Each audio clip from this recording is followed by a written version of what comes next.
not Colorado, Nebraska. You shouldn't even say it though. Is in the college football news. Matt Rhule says it's gonna happen. In conversation with Joel Klatt. Joel Klatt gets everybody in that division. Take a listen. I grew up as a rival to Nebraska. I cannot imagine what your fan base would be like if you put together a season where you were in the race for the CFP in November. Memorial Stadium I can't imagine what your fan base would be like. That's going to happen, whether it's this year, the next year, what year it's going to be. The thing that I always go back to, again, just trying to be a very grateful person, is they deserve that because they've shown up when we're 3-9. They've shown up when we're 4-8. Like we were 0-2 this year. I'm still down about those 2 games. I'm trying to be very focused on what's next, and I show up to the game, and it's like the inspiration you felt from that crowd for a Northern Illinois game. They were there for the entire warm-up, and you were like, man, we better put together a good team. Like all these little kids running around, there's 5,000 little kids that like want to shake your hand as you're walking out to the field. Like they need to grow up. The best parts of the game can't be meeting the players. Yeah. It's got to be championship caliber football. So that will happen. To me, it's a matter of when, and I sure hope it's this year. Smitty, Nebraska's been down for a long time. Yeah. Where are they in the thick of things? Not only in the Big 12, just as far as the landscape in college football. Is Nebraska back? I can't say anything about Nebraska right now. Last year was his first year. You're right. He's a program builder. I've known Matt a long time. He did a great job at Temple, Baylor. NFL is just not his thing. That's a lot of guys. Urban Meyer, arguably the top 2 or 3 college football coaches ever, didn't do well in the NFL. Nick Saban didn't do well in the NFL. Where are you at with Matt Rhule and this Nebraska team? By the way, Nebraska, I believe, leads the country in the least amount of portal kids who have left Nebraska and entered the portal. They have the least amount of kids in the country who has left their program during portal opening times. Is that a culture? Are they buying into Matt Rhule's philosophy? Is the Nebraska Cornhuskers, are they back? I think they're on the rise. I don't think they're back yet, but I think they're on the rise. Like you said, Coach Matt Rhule is a program builder. They lost 8 transfers. And that, which is the lowest, I think, the fewest in college football right now. They brought in a new quarterback, 5-star cat.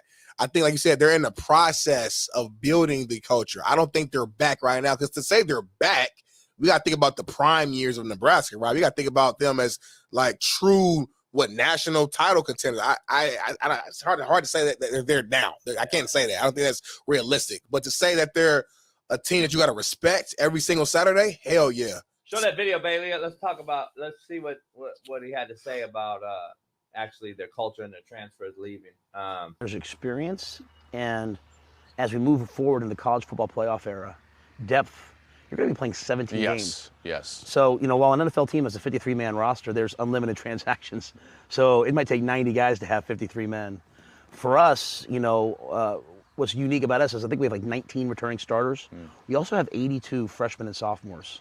So we are. I remember talking about that before the Colorado game, and I was like, wait. Is that number real? It's wild. So we have these like really, and it was a blessing for us. 3 of our best players, Ben Scott, Bryce Benhart, Isaac Gifford, all decided to come back, forgo the NFL. Ty Robinson, fully 4 guys that had draftable grades decided to not go to the NFL. I told some of them, I'm like, you should go to the NFL, bro. What are you doing?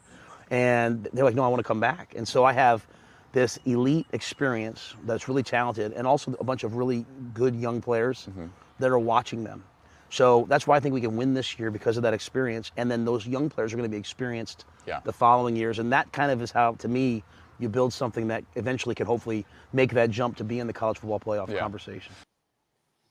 Eventually make that jump. So I think he's a little bit more, that's realistic. He's basically saying we're in the process. He thinks they can win some games this year because of what, the depth and some of the returners. I think this conversation is a conversation for a year from now. Right. On this show. Like, I don't think we can even talk about Nebraska right now. They lost to Colorado, who we talk about all the time because they're always in the news. Matt Rhule's Nebraska organization right now is in the news sparingly because Matt Rhule is a guy that people like to talk to. And Nebraska still carries weight on a national scale, but the blue blood and the black shirts and all the Nebraska lore that we're used to is gone. And so can he bring that back and us talk about them next year? We'll see. Until I see them actually go out here and win 9, 10, right? Then I can say, all right, Nebraska, you got a shot next year. I still wouldn't say they're back if they win 9 or 10. I think the Big 10, the Big 12, and these other conferences, I think, are lackluster. So is he going to be able to do something in this conference with the new additions of these other teams? I don't know. We'll see. They got a new quarterback. I get it. And the Riola kid or whatever, Riola or whatever his name is. Yeah, 5-star cat has a lot of potential to be really good. You know what I'm saying? Or whatever. I don't know. We'll see. But he's a good coach. He'll figure it out, I'm pretty sure. Eventually, if they give him time, Smitty. They don't give people time no more. Everything wants to be fucking now. Microwave society. Right. Yeah. So it's going to be tough, man. It's going to be real tough. It feels like he kind of has that, connection with the school, the AD, just based on his energy, how he's moving. Like, again, the fact that he only has 8 transfers out, and he's not really trying to build from the transfer portal. He's trying to build from within and grow. That tells me that he feels comfortable. He feels like he has time to build it his way. And I think they're trusting him based upon his previous experiences of being a program builder. So, are they the best fan base in America, though? Now let me break down fan base. Let's talk about at least. I believe they have, I don't know, hundreds of sellouts in a row. Like that place. If you have never been to Lincoln Stadium, I've been there several times. I've never been, JB. It's unbelievable. It's a place you've never seen. Like it doesn't matter if they played.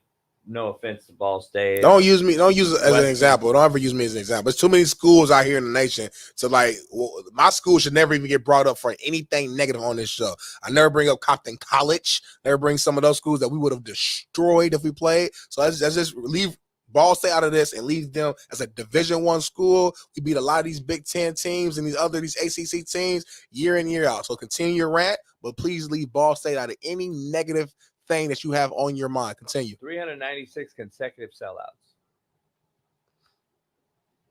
Now that is an absolute participating fan base. What the fan base does on Twitter and all that other shit is neither here or there.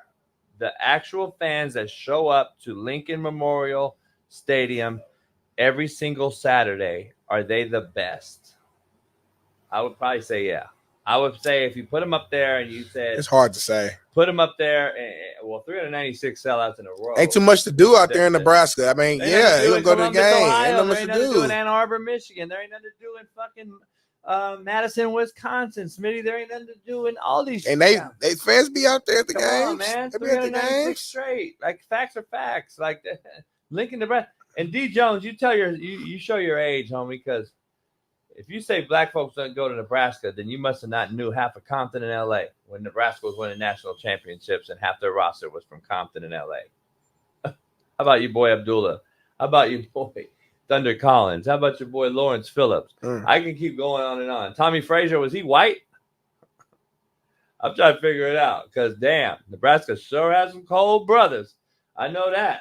God damn. The motherfucker said blacks don't go to Nebraska.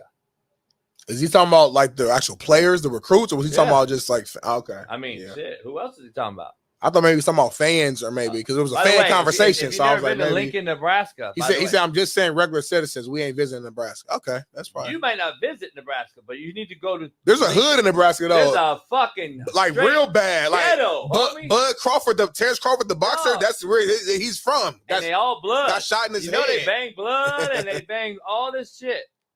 Lincoln, Nebraska has real hoods in there, motherfucker. And there are a lot of LA transplants. I'm just telling you. LA cats been going to Nebraska for a long fucking time. If you don't know about the history of the Big Eight, Nebraska, Colorado, and Oklahoma were riddled with Compton, LA, and Long Beach kids. Go do research. And all 3 of those franchises or teams, college franchise, won national championships, I think, in like consecutive order. It was like Nebraska, Colorado, Oklahoma. Like, them motherfuckers were all riddled with LA kids. They used to do it all the time. And they used to compete for the same LA kids. From Darian Hagan to fucking Lawrence Phillips to the list goes on and on and on. Thunder Collins, East LA Junior College, Hollywood High played with me. The list goes on and on and on. Like Abdullah, like just the list goes on as far as the fucking quarterback, Jamel Holloway. I mean, these cats all competed for the same bodies. And they were all from this area at one point. It was one of the strongest recruiting ties in America. Oklahoma, Nebraska, and Nebraska and Colorado. Those 3 teams. I'm just telling you. Now, is the state overall? Nah. Like, fuck. But you can say that about, a lot of places. Indiana. Indiana. Right, Indiana. Illinois. Yeah, a lot of spots. Chicago, and take Chicago out of Illinois. Right. What the fuck is it? The fucking corn farm town. Like, you can do that. Missouri. What the fuck's Missouri? Take St. Louis out. Take KC out. Like, I'm saying that's everywhere, especially Midwest.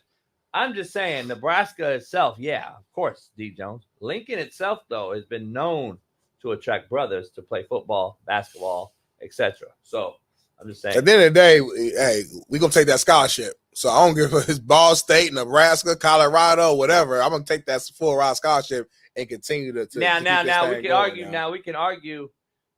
We can argue though that is Nebraska the same Nebraska? No. Nah, of course not. No, Nebraska's not the same Nebraska. But is anyone the same?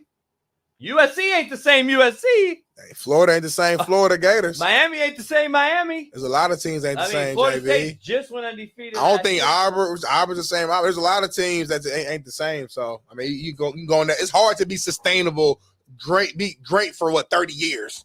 It's too many coaches leave, players leave, things happen, sanctions, all type of things happen. So, it's just too tough to do it that way, man.